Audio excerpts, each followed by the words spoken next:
Hello बच्चों, आज हम पढ़ेंगे क्लास 6 का चैप्टर 14 वाटर। नाउ वाटर क्या होता है? Water is required for the existence of life on earth. We all know that for our survival, हमारे सर्वाइवल के लिए वाटर बहुत इम्पॉर्टेंट होता है, हमारे एग्जिस्टेंस के लिए।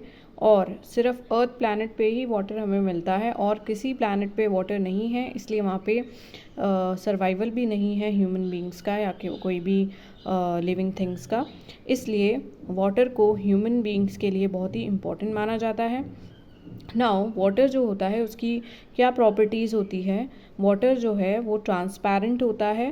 ट्रांसपेरेंट मतलब उसके आर पार जिसके आर पार हमें दिखाई देता है उसको हम ट्रांसपेरेंट कहते हैं। तो जो क्लियर वाटर होता है, प्योर वाटर होता है, वो ट्रांसपेरेंट होता है। ऑर्डरलेस होता है, मतलब उसमें कोई भी स्मेल नहीं होती है, कोई फ्रेगनेंस नहीं होती है, उसको हम बोलते हैं ऑर्डरलेस। और वाटर होता है टेस्टलेस, वाटर का कोई टेस्ट नहीं होता है। So this is about the water. Now अब हम पढ़ेंगे how much water do we use, और we can say what are the uses of water. हम वाटर का यूज़ हमारी डेली लाइफ में क्या क्या लेते हैं, वाटर हमारी डेली लाइफ में क्या क्या काम आता है, उसके बारे में हम पढ़ेंगे। ओके, तो first of all we all know that water is used for drinking. Second is water used for bathing, washing, cleaning, cooking food, gardening, irrigation of the crops. हम हमारी जो फसल उगाते हैं, फार्मर्स हमारी जो फसल उगाते हैं क्रॉप्स उगाते हैं, उसके लिए उनको वाटर की ज़रूरत पड़ती है। So water is used for the irrigation of the crops, for the generating power, to generate the electricity. In industries like, अब कुछ इंडस्ट्रीज़ में भी वाटर यूज़ होता है। कौन कौन सी इंडस्ट्रीज़ में होता है? Paper industries, rayon, petroleum, refining, fertilizer, dyes, drugs, इन सभी इंडस्ट्रीज़ में वाटर का यूज़ होता है। Water is also used for the transportation. So these are mainly the uses of the water. अब हम पढ़ेंगे where do we get water from। हमें वाटर कहाँ से मिलता है? इसको हम sources of water भी बोल सकते हैं कि वाटर के sources क्या क्या होते हैं। So about 2/3 of the total earth surface is covered with the water। हमारा जो अर्थ प्लैनेट है उसका 2/3 पार्ट है वो वाटर से कवर्ड है। वैसे तो वाटर अवेलेबल है हमारे अर्थ प्लैनेट पे, पर वो पीने के लायक नहीं है, वो सारा सॉल्टी वाटर होता है। Only 1% is suitable for the human use. हम ह्यूमन के लिए, हमारे लिए जो यूज़फुल वाटर है वो सिर्फ 1% ही सूटेबल है। 99% वाटर जो है वो ओशन, या तो ओशन में या सी में हमें मिलता है। और इसमें क्या होता है, इस पानी में बहुत ज़्यादा अमाउंट में सॉल्ट प्रेजेंट होता है, टॉक्सिन्स प्रेजेंट होते हैं, इम्प्योरिटीज़ प्रेजेंट होती है।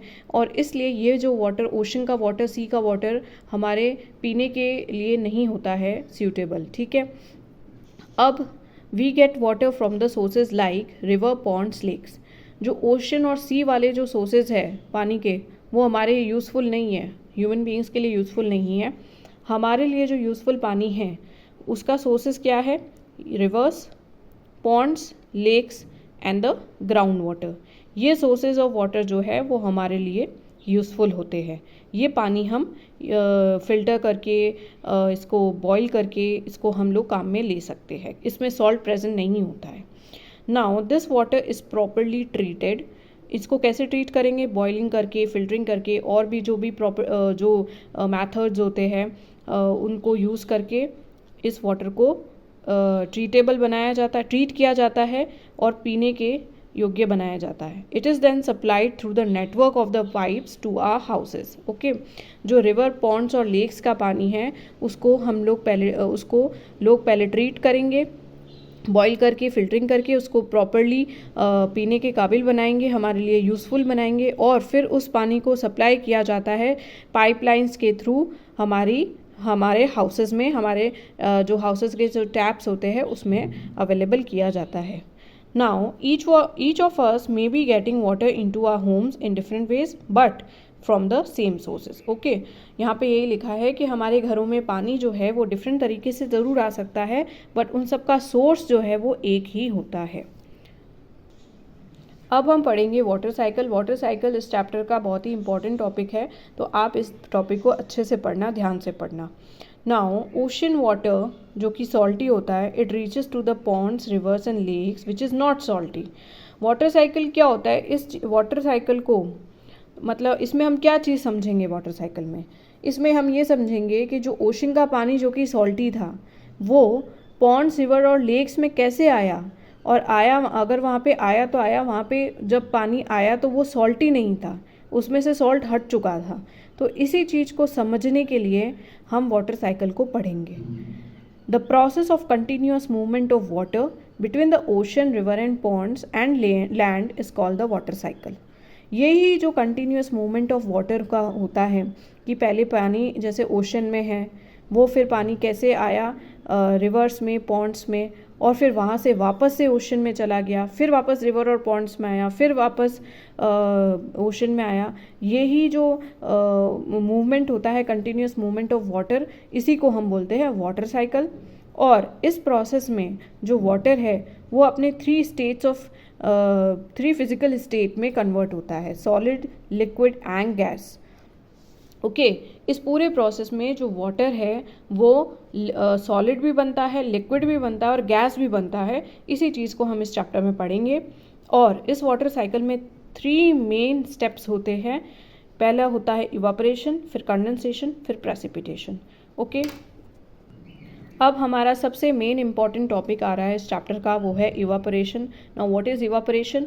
The process of changing the water into its vapour form is called the evaporation. Water जो कि लिक्विड फॉर्म में है, अब वो कन्वर्ट हो रहा है इसके वेपर के फॉर्म में, और इसी को हम बोलते हैं इवापोरेशन। ओके, पहले वाटर लिक्विड स्टेट में था, अब वो गैशियस स्टेट में कन्वर्ट हो रहा है, इसी को प्रोसेस को हम बोलते हैं evaporation. Now during the day time होता क्या है कि जब डे टाइम में सनलाइट पड़ती है वाटर, ये ओशन वाटर में, रिवर्स में या लेक्स में, तो क्या होता है, जहाँ पे भी आपको पानी दिखेगा, ओके, अब ये पानी या तो हमको खेतों में दिखता है, या तो रोड पे दिखता है, या हमारी छतों पे है, या तो फिर हमारे जो गीले कपड़े हैं, ओके, इन सब से क्या होता है, वाटर इवापरेट होता है। जहाँ भी ओपन सरफेस में पानी अगर आपको दिखेगा तो वहाँ से वाटर का इवापोरेशन स्टार्ट हो जाएगा। इवापोरेशन मतलब वाटर का उसके गैशियस स्टेट में कन्वर्ट होना। ओके, जैसे आपने देखा होगा कि आप अब गीले कपड़े अगर धूप में डालोगे तो उससे इवापोरेशन हो जाएगा और जल्दी से वो कपड़े ड्राई हो जाते हैं। वेट क्लोथ्स जो होते हैं वो ड्राई हो जाते हैं। ओके, तो during the day time sunlight falls on the water in the ocean, rivers and lakes, the fields, road tubes, wet clothes also receives the sunlight. Okay, sunlight also carries heat with it. As a result, water gets continuously changed into vapor. Okay, now अब sunlight में क्या होती है, heat होती है, और इसी heat की वजह से ये जो वाटर जो कि लिक्विड फॉर्म में था वो इसके वेपर फॉर्म में कन्वर्ट हो गया। तो हीट बेसिकली चाहिए होती है वाटर को इवापोरेट होने में। Evaporation is a slow process and heating is essential to convert water into its vapor. Evaporation slow process है, ऐसा नहीं होता है कि आप एक बकेट भर के पानी का आप रख दोगे सनलाइट में और विद इन 1 आवर में वो कन्वर्ट हो जाएगा वेपर में, ऐसा नहीं होता है। इवापोरेशन बहुत ही स्लोली होता है, इट टेक्स टाइम, और यहाँ पे हीटिंग बहुत ज़रूरी होती है इवापोरेशन को होने में। ओके, अब इस इवापोरेशन में नेक्स्ट स्टेप क्या होता है इम्पॉर्टेंट, कि इवापोरेशन में जब भी इवापोरेशन होगा तो अपने साथ में सॉल्ट जो है उसको नहीं लेके जाएगा। हमने अपने प्रीवियस चैप्टर में ये पढ़ा भी था कि जहाँ पे अपने सॉल्ट वाटर को बॉईल करना स्टार्ट किया था तो जब वो कंटिन्यूसली बॉईल हो रहा था तो एक पॉइंट ऐसा आया था कि वाटर सारा पूरा इवापोरेट हो गया था, कन्वर्ट हो गया था वेपर में, पर जो सॉल्ट था वो स्टिल उसी वेसल में था। ओके, तो इससे हमें ये समझ में आता है कि जब ओशन का वाटर इवापोरेट होगा तो सॉल्ट उसके साथ में इवापोरेट नहीं होगा। ओके, ओनली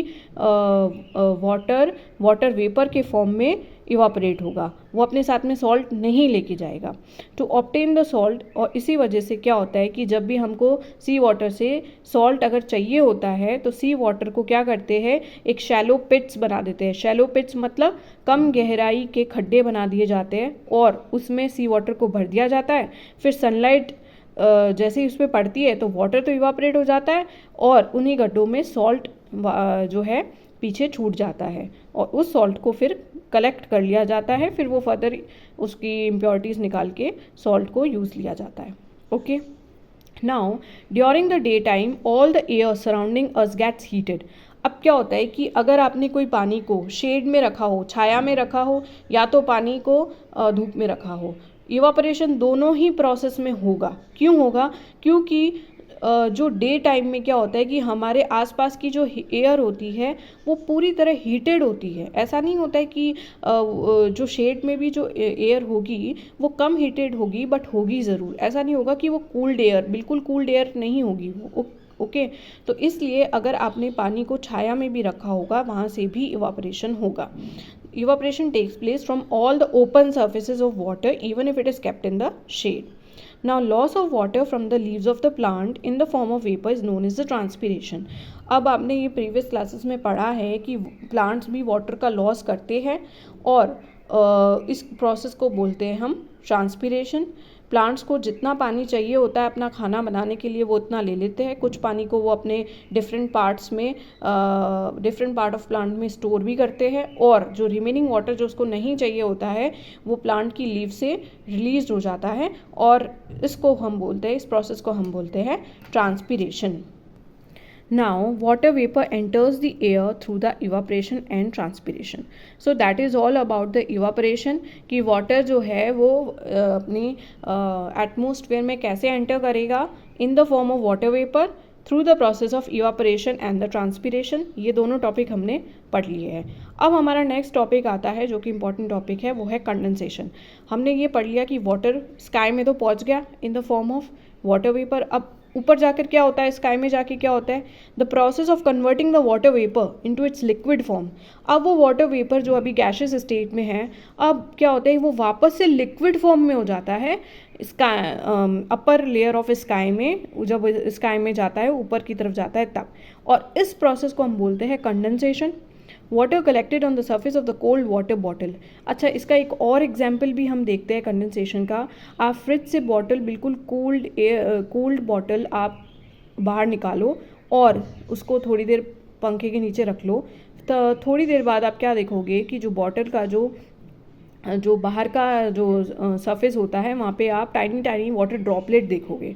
तो वो क्या होता है कि वो जो ठंडी एयर होती है आसपास ऑफ दैट कोल्ड बॉटल, वो ठंडी एयर पहले तो वाटर वेपर के फॉर्म में होती है, पर ठंडी हुई भी होती है. अब वो वापस से जब आप उसको बाहर निकालोगे, पंखे के नीचे रखोगे, ठीक है, तो वो वाटर वेपर वापस से लिक्विड फॉर्म में कन्वर्ट हो जाती है, और इसी को हम बोलते हैं कंडेंसेशन. ओके, नाउ क्लाउड का फॉर्मेशन कैसे होता है कंडेंसेशन से. The climate close to the earth surface is warm. हमको पता है कि अर्थ सर्फेस पे, अर्थ की जो लैंड है और लैंड से ऊपर भी थोड़ा सा अगर हम देखेंगे तो वहाँ पे तो वार्म होता है. ओके, पर जब हम स्काई में जाएंगे, ऊपर की तरफ जाएंगे, तो वहाँ पे क्या होती है, जो एटमॉस्फेरिक जो एयर होती है वो बहुत ज़्यादा कोल्ड होती है. As the upper layer of the atmosphere where the temperature is lower, वहाँ का टेम्परेचर बहुत ही कम होता है. तो वहाँ पे जाकर के ये जो वेपर है, वाटर वेपर है, वो वापस से कंडेंस्ड होकर के वाटर ड्रॉपलेट में कन्वर्ट हो जाता है, लिक्विड फॉर्म में कन्वर्ट हो जाता है. ओके, और वो वहीं पर स्काई में ही क्या होता है, फ्लोट करता रहता है. ठीक है, और उसी को हम बोलते हैं क्लाउड्स. क्लाउड्स क्या होते हैं, टाइनी ड्रॉपलेट ऑफ वाटर ही होते हैं जो कि स्काई में फ्लोट कर रहे होते हैं. अब क्या होता है नेक्स्ट स्टेप, फिर नेक्स्ट स्टेप होता है हमारा precipitation. Many droplet of water come together to form the larger size drop of water. Okay, अब छोटी छोटी जो बूंदें एक साथ आ जाती है तो वो बिग ड्रॉप ऑफ वाटर बन जाती है, और ये बहुत ज़्यादा हैवी हो जाती है. इतनी हैवी हो जाती है कि फिर वो रेन के फॉर्म में नीचे आ जाती है. ओके, ज़्यादा हैवी रहेगी तो रह नहीं पाएगी वो स्काई में, तो इसलिए वो वापस से रेन के फॉर्म में वाटर ड्रॉपलेट वापस अर्थ की सरफेस पे आती है, और इसी प्रोसेस, इसको बोलते हैं हम प्रेसिपिटेशन. जो रेनिंग होती है, रेनिंग को ही हम बोलते हैं precipitation. If precipitation occurs in the liquid state, मतलब कि वाटर अगर लिक्विड स्टेट में अगर नीचे आ रहा है अर्थ सरफेस पे तो उसको रेन बोलेंगे.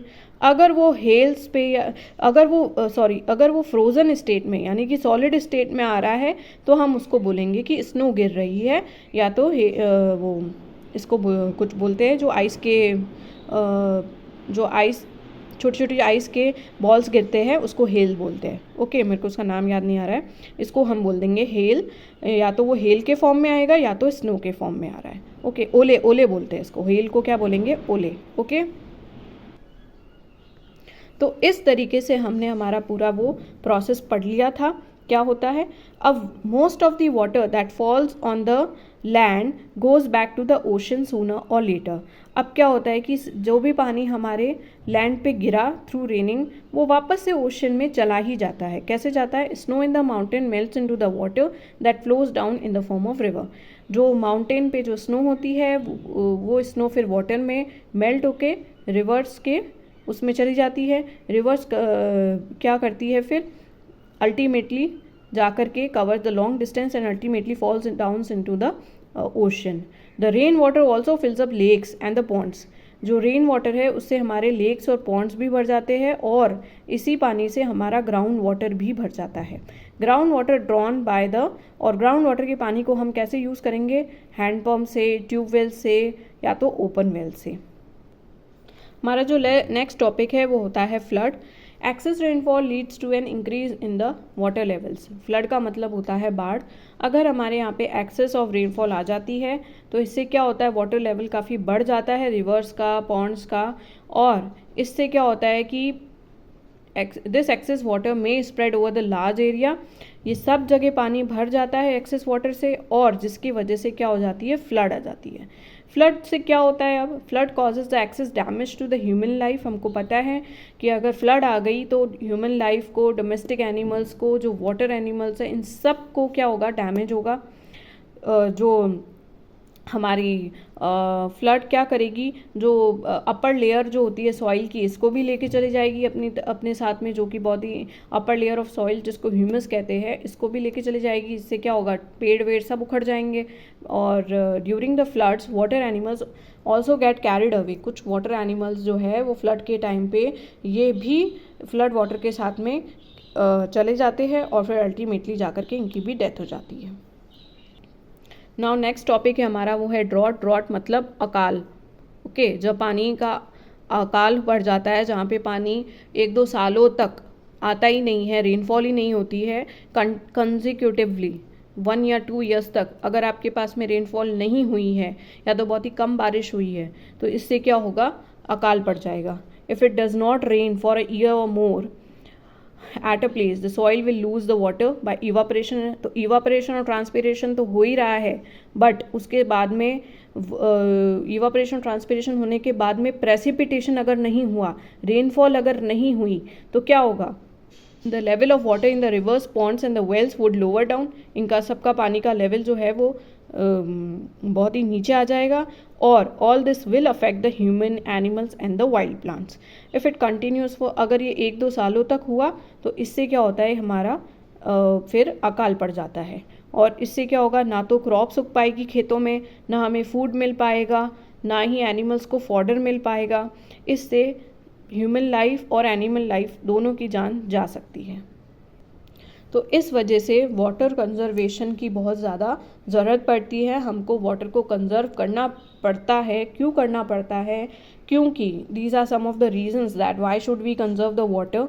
First reason would be mostly ocean water is saline. हमें पता है कि ओशन का वाटर नमक वाला होता है, तो इसलिए हम उसको यूज़ नहीं कर सकते। एक ये भी रीज़न है कि हमें वाटर को कंजर्व करना चाहिए। सेकेंड है when the ground water on the earth goes below the drastically this can't be used any more. एक बार अगर हमारा जो ग्राउंड वाटर होता है अगर वो बहुत ही कम आ जाए, बिल्कुल लेवल से नीचे ही आ जाए, तो हम उसको यूज़ ही नहीं कर पाएंगे ग्राउंड वाटर को फिर। तो इसलिए भी हमें वाटर कंजर्वेशन की बहुत ज़रूरत है। Total water on the earth does not change, but the water available for us to use is limited. हमारे अर्थ पे जो पानी की अवेलेबिलिटी है वो तो बहुत ही ज़्यादा है और वो चेंज भी नहीं होगी, पर हमारे जो यूज़ में आने वाला पानी है जिसको हम यूज़ कर सकते हैं वो बहुत ही लिमिटेड है। और अगर हमने उसका ओवर यूज़ किया उस पानी का तो वो डिक्रीज़ हो जाएगा पानी। ओके, इसलिए भी हमें वाटर कंजर्वेशन की ज़रूरत है। हमें करना चाहिए water conserve. Water is required in industries and food production, industries में भी और फूड प्रोडक्शन में भी यूज़ होता है पानी, इसलिए भी वाटर कंजर्वेशन करना ज़रूरी है। The population growth is increasing but water sources are decreasing. जो हमारी पॉपुलेशन है, हमें पता है कि ईयर बाय ईयर वो बढ़ ही रही है, डिक्रीज़ नहीं हो रही है, इसलिए पानी जितने ज़्यादा लोग होंगे पानी का भी उतना ही यूज़ होगा। तो पानी का यूज़ तो बढ़ रहा है, बट जो सोर्सेज ऑफ वाटर है वो बहुत ही डिक्रीज़ हो रहे हैं, इसलिए भी हमें वाटर कंजर्वेशन की बहुत ज़्यादा ज़रूरत है। नेक्स्ट टॉपिक है हमारा इम्पॉर्टेंट, वो है rain water harvesting. Rain water harvesting क्या होता है? Collecting the rain water and store it for the later use. हमको रेन वाटर जब भी बारिश हो तो उस पानी को हमको स्टोर कर लेना चाहिए हमारे लेटर यूज़ के लिए, ताकि हम बाद में उसका यूज़ कर पाए। इसको हम बोलते हैं रेन वाटर हार्वेस्टिंग।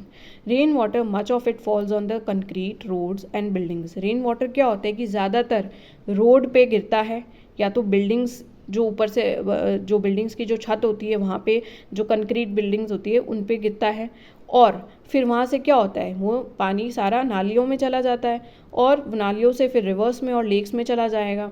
तो फिर वहाँ से वापस से वाटर को यूज़ में लाना बहुत ज़्यादा जो है वो एफ़र्ट वाला और टाइम टेकिंग वाला प्रोसेस होता है। इसलिए हम क्या कर सकते हैं, डायरेक्ट ही पानी को, रेन वाटर को हम यूज़ कर सकते हैं, उसको स्टोर कर सकते हैं। वो हम कैसे करेंगे? इसके लिए हमारे पास में 2 मेथड होता है। एक तो होता है roof top rain water harvesting, मतलब जब हमारे पानी जब रेन होने लगे तो वो रेन वाटर जो है उस जो छत पे गिरता है, छत से पाइप लगा करके आप उसको कहाँ पे, स्टोरेज टैंक में जो है वहाँ पे जा कर के उसको स्टोर कर सकते हैं। और ये जो वाटर होता है उसमें बहुत सारी इम्प्योरिटीज़ होती है, मिट्टी होती है, इसलिए हमको इसको पहले क्या करना पड़ेगा, फ़िल्टर करना पड़ेगा यूज़ करने से पहले।